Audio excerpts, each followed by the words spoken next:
na naisuot ito, bigla, natagpuan sila ng demonyong naglagay sa kanila ng lason. Si Tuka, na ngayon ay kayang kontrolin ng Holy Sword, ay ginamit ito upang pigilan ang halimaw. Inutusan niya si Yuna na talunin ito, gayunpaman, nagbitaw ng hindi angkop na mga komento ang halimaw, na tumugon sa mga pagnanasa ni Tuka, kaya hiniling niya kay Yuna na itigil ito. Ginamit ni Yuna ang mahikang kristal upang dagdagan ang kanyang mana at labis-labis na lakas upang atikihin ang halimaw, na nagpadala kay Tuka sa paglipad. Lumitaw si Kyle at ibinagsak si Yuna, nais niyang kunin ang katawan ng bayani. Pinalumpo niya si Tuka gamit ang isang mahikal na sumpa na hugis espada. Nagtangka siyang tapusin si Tuka, ngunit nagising si Yuna at ipinadala si Kyle sa paglipad gamit ang kanyang lakas. Gayunpaman, nanatiling kumpiyansa si Kyle na maaari niyang talunin ang tatlo. Sinubukan niyang makipagkasundo kay Anri upang makuha ang katawan ni Sion. Tumanggi siya, at nagpasya si Kyle na ibunyag na ang angka ng necromancer ni Anri ay talagang mga demonyo na may mahikang kristal sa halip na puso. Sa kabila ng pagkabigla, nagpasya silang balewalain ang kwento.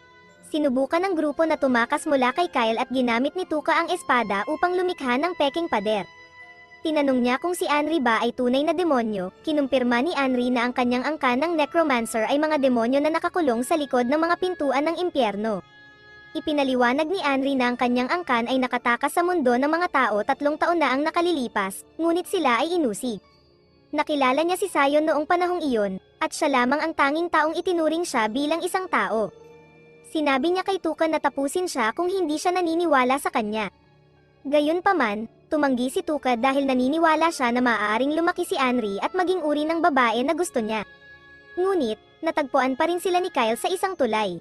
Sinubukan ni Tuka na lokohin siya sa pamamagitan ng pag-aalok ng Holy Sword. Inabot ni Kyle ang espada, ngunit nalaman niyang peke ito. Ang tunay na espada ay nakatago, at inihayag ni Tuka ang isang bitag na naging sanhi ng pagkahulog ni Kyle sa ilog. Ipinagmamalaki ang kanyang pandaraya, bumalik sina Tuka, Anri, at Yuna sa kabisera dala ang maraming mahikang kristal upang bayaran ang kanilang mga utang. 10 araw na mula nang umalis sila sa nayon upang isara ang mga pintuan ng impyerno, ngunit mayroon silang ilang problema. Sila ay walang pera at ang kanilang mga nakaraang pakikipagsapalaran ay hamina sa katawan ni Tuka hanggang sa siya ay naging tuyong skeleton. Imungkahi ni Tuka na ilipat ang kanyang kaluluwa pabalik sa kanyang orihinal na katawan habang hinahayaan nilang magpagaling ang katawan ni Sion, at pagkatapos ay babalik siya kapag malusog na si Sion. Tinanggihan ni Anri ang ideyang ito, dahil magdudulot ito ng higit na pinsala kay Tuka kaysa kay Sion. Nakaisip si Tuka ng plan B, ginamit niya ang mga makukulay na katas ng berry upang pinturahan ang mukha sa isang maskara na ginawa niya. Gamit ang maskara, bumisita siya sa hari, nagpanggap na si Sion, at humingi ng bayad para sa kanyang kabayanihan. Gayunpaman, ipinaalala sa kanya ng hari na ang tunay na Sion ay tumanggi sa gantimpala 3 taon na ang nakakaraan at kilala sa kanyang pagpapakumbaba. Sa halip, may ibang panukala ang hari, binunot niya ang kanyang espada habang sinasabi kay Tuka na pakasalan ang prinsesa. Hindi nais ni Tuka na ipagsapalaran ang pagtanggi sa alok ng hari at pumayag na pakasalan si Marguerite upang iwasan ang galit ng hari. Ang plano niya ay iligtas ang mundo sa lalong madaling panahon kapag mayroon na siyang sapat na pera. Gayunpaman, wala pa siyang nililigtas, lalo na ang mundo. Mas interesado siya sa pakikipag-date kay Marguerite, na inaasahan niyang nakakatakot tulad ng kanyang amang Gorilya. Sa kanyang sorpresa, nakakabighani ang kagandahan ni Marguerite. Nagtaka si Tuka kung mayroon siyang mga hita tulad ni Yuna. Dahil mask festival sa lungsod sa loob ng 2 araw, nais ni Marguerite na samahan siya ni Tuka. Pumayag siya, napagtanto na hindi niya kailangan ng maskara dahil sa kanyang kakaibang mukha. Samantala, sina Yuna at Anri ay nasa labas nang mahulog ang maskara ni Anri dahil sa isang lalaking may berdeng buhok na nagngangalang Dr. Leland. Sa loob ng opisina, tinanggap sila ni Leland na may tsaa at ipinaliwanag na kinikilala niya ang kakayahan ni Anri bilang isang necromancer, ngunit hindi siya nagtatangi laban sa kanya tulad ng iba sa kabisera. Nag-alok siyang tulungan si Anri at nagbigay pa ng Soma drops upang dagdagan ang kanilang mana. Bagamat mahal ang mga ito, hindi kayang bayaran ni Yuna at Anri ang mga ito, kaya iminungkahi ni Leland na lumahok sila sa pangangaso ng demonyo. Upang lalo silang matulungan, hiniling ni Leland na suriin ang katawan ni Anri para sa pananaliksik, na unay ikinabahala ni Yuna. Gayunpaman, nalaman niya na ito ay para sa medikal na pananaliksik at hindi isang bagay na hindi nararapat. Samantala, sa kwarto ni Marguerite, Nagulat si Tuka nang ubusin niya ang napakaraming pagkain sa loob ng ilang segundo at pakiramdam pa rin niyang gutom, sa huli ay bumagsak sa sahig. Sa labas ng lungsod, naghihanda ang lahat para sa pangangaso ng halimaw bilang bahagi ng pista. Isa sa 4 na kabalyero, si Ciruela, na kilala sa kanyang pilak na buhok at mga teknik sa espada, ay nagpakita ng kanyang kakayahan na talunin ang mga higanteng halimaw ng madali. Hindi makapagpatuloy sina Yuna at Anri sa pangangaso ng mga demonyo na may kasamang kasing husay ni Ciruela.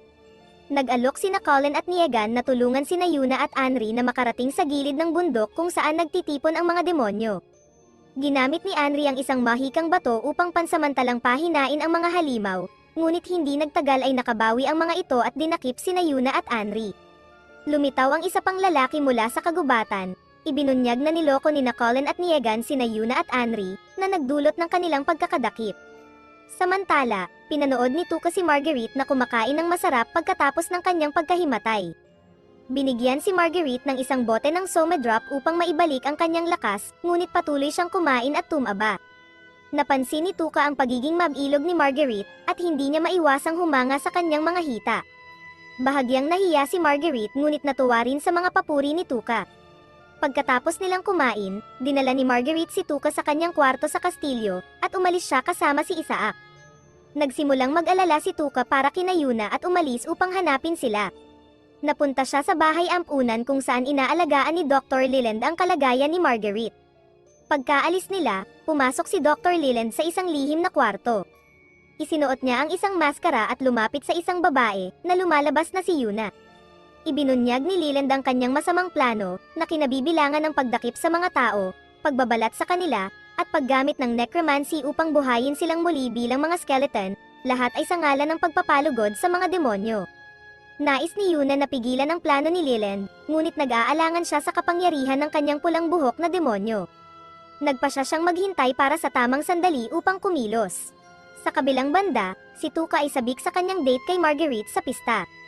Sumali si Tuka sa isang laro kung saan binabaril ng mga tao ang mga mansanas sa ibabaw ng ulo ng iba gamit ang mga pana. Mahusay na tinamaan ni Marguerite ang isang mansanas gamit ang kanyang pana. Gayunpaman, may kakaibang nangyari, sa loob ng 3 segundo, nawala ang lahat ng mansanas sa tiyan ni Marguerite, at bumalik siya sa kanyang mabilog na estado. Ang pagiging mabilog ni Marguerite ay resulta ng kanyang pagsasanay sa baril at pana, sa pag-asang babalik ang tunay na bayani at hihilingin ang kanyang kamay sa pagpapakasal.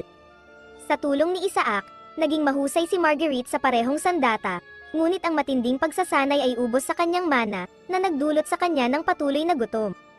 Upang makayanan ito, kailangan niya ng malalaking dami ng pagkain at somedrops. Sa kabila ng pagkontrol sa kanyang kondisyon, naniniwala siyang karapat-dapat siya sa bayani. Habang nag-uusap sina Tuka at Marguerite, naalala niya ang panonood ng mga paputok kasama ang tunay na bayani, si Sion, 3 taon na ang nakalilipas. Gayunpaman, hindi totoong bayani si Tuka at hindi niya naaalala na ikinagulat ni Marguerite. Napansin ni na Isaac at Ciruela, na lihim na sumusunod sa kanila, ang pagkabahala ni Marguerite. Nakilala ni Cirula ang pagsasanay ni Tuka sa necromancy at idineklara na wala na ang tunay na bayani, na ikinatakot ni Marguerite. Inusisa si Tuka, at sa pagtatangkang iligtas ang sarili, inamin niyang namatay ang tunay na bayani habang hinahabol ang barbecue at nahulog sa isang hukay. Kahit na totoo, mahirap itong paniwalaan, kinumpirma ito ni Ciruela, at parehong hinatulan ni na Isaac at Ciruela si Tuka ng kamatayan dahil sa kanyang papel sa pagkamatay ng bayani. Nang sila'y lumingon, wala na si Marguerite, labis na nabigla, tumakbo siya sa mga kalye, kung saan nakatagpo niya si Dr. Leland, na nagpanggap na tutulungan siya. Gayunpaman, inatake ng mga demonyo ang lungsod, na nagudyok kina Ciruela at Isaac na harapin ang banta. Sinamantala ni Tuka ang pagkakataon upang tumakas, tinitiyak na ligtas niyang mababawi si Marguerite. May masamang intensyon si Dr. Leland, dinala niya si Marguerite sa isang madilim na eskinita, nagbanta na sasaktan siya. Napaligiran ng maraming skeleton, sandaling lumitaw ang animated na skeleton ni Tuka ngunit mabilis na natalo, naiwan lamang ang ulo ng skeleton ni Tuka. Pagdating ni na Ciruela at Isaac, na tinalo ang ilan sa mga skeleton, nagawang makatakas ni Leland kasama si Marguerite. Si Isaac, na nagdududa sa kwento ni Tuka, ay naghihinalang inayos niya ang buong sitwasyon. Nakaramdam ng kawalan ng kapangyarihan ang grupo habang nahihirapan silang hanapin ang nawawalang prinsesa, ngunit nagmungkahi si Tuka ng isang mapangahas na plano upang iligtas siya. Kasama sa plano ang pagpipigil kina Isaac at Ciruela, na nagpapahintulot kay Tuka na magpanggap bilang isa sa mga sundalong kaaway dahil binubuo ng mga skeleton ang puwersa ni Leland. Matagumpay nilang naipasok ang kanilang sarili sa kuta ng kaaway gamit ang lihim na estratehiya.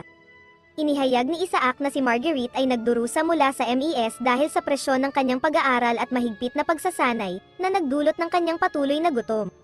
Dahil sa pagsisisi sa pagpapahirap sa kanya sa pagsasanay, kinilala ni Isaac ang kanyang papel sa sitwasyon.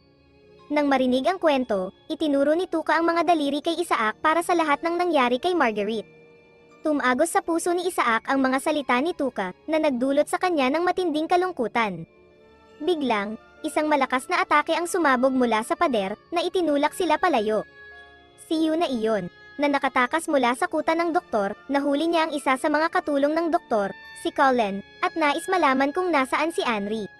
Wala siyang pakialam sa mga plano ng doktor, nasisiyahan lang siya sa paghihirap ng mga tao. Si Yuna, na mas malakas, ay itinali siya at nakakuha ng impormasyong kailangan nila.